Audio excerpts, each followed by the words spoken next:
Mutazila says that Allah gives a man total power. Then he says to the man, spend it as you want, like a coin. He goes and drinks, gambles, commits adultery.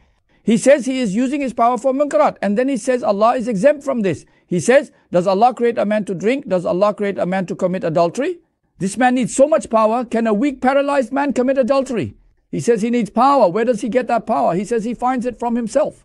He says, is that the servant creates his own action, his own work? He says Allah gave it to him in total and he uses it as he wants. Can such a thing happen? Allah also creates the strength for the adulterer to commit adultery at that moment.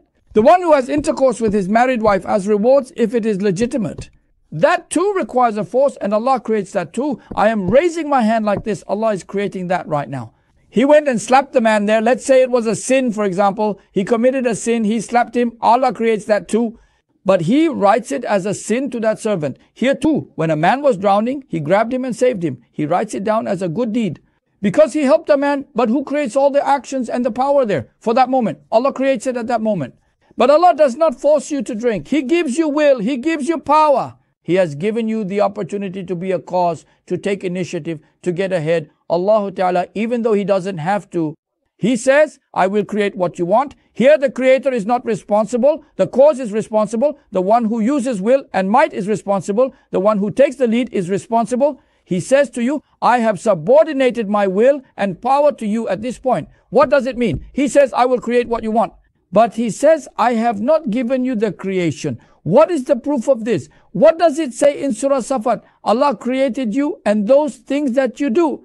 The deeds you do, what do you mean by deeds? It is a deed. My speaking here is a deed. Raising my hand is a deed. Look like this. It's an action, it's a deed. Standing is a deed. Walking is a deed. Coming is a deed. It says that Allah creates all that you do. Then His invention is going on every moment. Every second, whatever is happening in the world of existence, in the realm of existence, is all due to Allah's special creation, discretion, design, organization, bringing it into existence in the most perfect way. Invention is going on at the same time. This is how it should be understood. This is the sect of the Ahlus Sunnah.